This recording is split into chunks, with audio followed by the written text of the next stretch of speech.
Welcome to this week's Monday Match Points. I have Kim and Craig with me, and we're going to go ahead and dive right in. First thing I want to talk about is postseason applications for our officials. Those are due on October 6th, which is a week from today.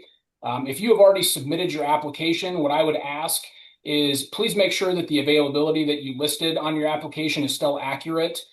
That's what we use to try to go through and make sure that we're putting people in places that they can make work time-wise and day-wise. So if you've already submitted that, please make sure that what you gave us for your availability is correct. If you haven't applied and you would like to be considered for the postseason, please make sure you get that information in there. I know the last time I looked, we are not at the usual number of applications that we typically are. So if you're someone that typically works the postseason and you haven't filled it out, make sure you get that filled out prior to next Monday. Just a little bit on the timeline of what that will look like for our postseason contracts. I'm hoping to be able to offer sub-district contracts on Monday, October 13th or Tuesday, October 14th. I will be in lovely Scottsbluff, Nebraska for state golf while we're doing that, but I hope to have all that work done prior to making the trip out to the Panhandle for state golf.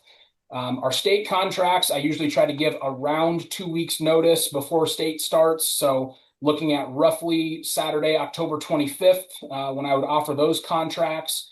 And then finally, I want to spend a little bit of time on district finals. I won't know the pairings for our district final matches until either the night, late in the night of the 29th of October or early morning of October 30th.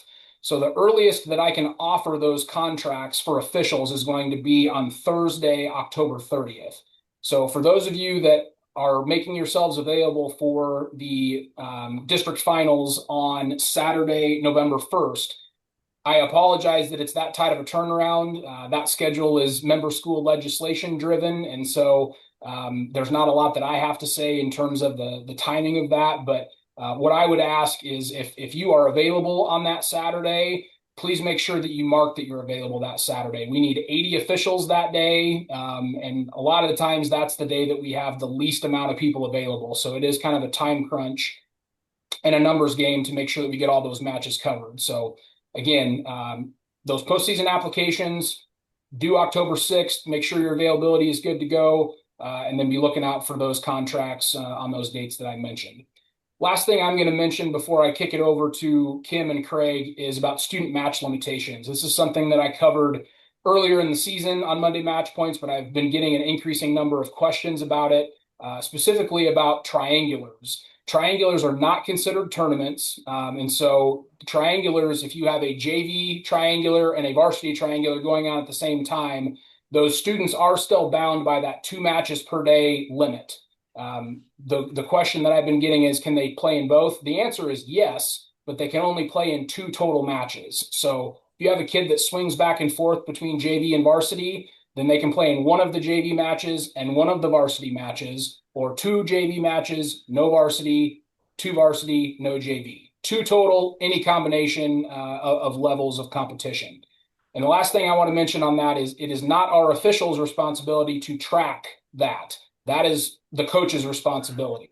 So if there are coaches that are watching this, that's your area of responsibility to make sure that your kids are only participating in those 2 matches per day outside of tournament competition where that limit is different. So if there's something that's discovered after the fact that a student played in more than a couple, there's a process that we have to go through on that. But if you have questions, let me know. Should be pretty self-explanatory with that information. But again, 2 matches per day outside of tournament competition. Triangulars are not tournaments. And that is the coach's responsibility to cover it, not our officials. So with that, I'm going to turn it over to Craig and Kim. Thanks, Jeff. What we wanted to talk a little bit about today was signaling the player numbers when a player's in the net. And a couple things that we kind of think about is, first of all, it doesn't happen that often. So when you have to give the player number, I think a lot of refs get nervous doing it. So one of the things that we really would highly recommend is everyone should have gotten this book that has the officials manual in here. And on pages 26 through 28, it basically goes through how to get each number.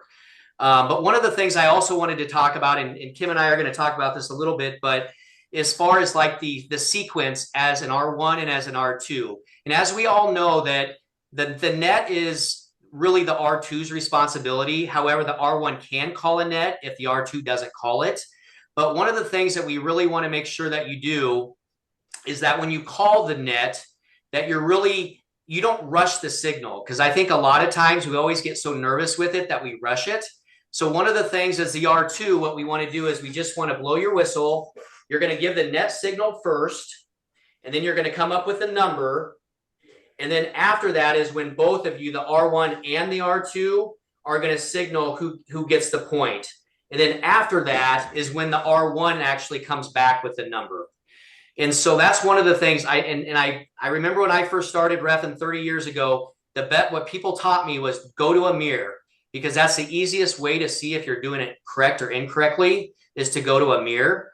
And again, it just takes practice. And like I was saying before, is we don't do it that often. And so it looks kind of clunky when we do it sometimes, just because we don't do it a lot.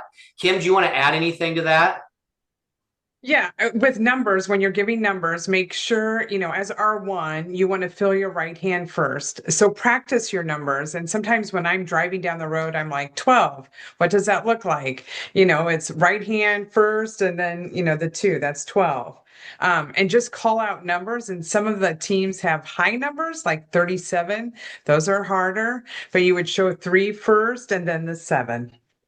Um, and then also as R2, I know on the left side, if you call the net and it's a single digit number, you do not reach across the body to show the number. So say if it's 5 or 1, you just show it with the other side. I mean, so it's, left hand and then you show it's 2. So you don't reach across and show 2 with your right hand. So just as R2, that's kind of the sequence in regards to that. Yes. And And as you then as work with R, your part, oh, sorry, Kim. yeah. And then I was just going to mention, wait for R1 to signal, yeah, which side it's on. Okay. And that you go together. You try to be together.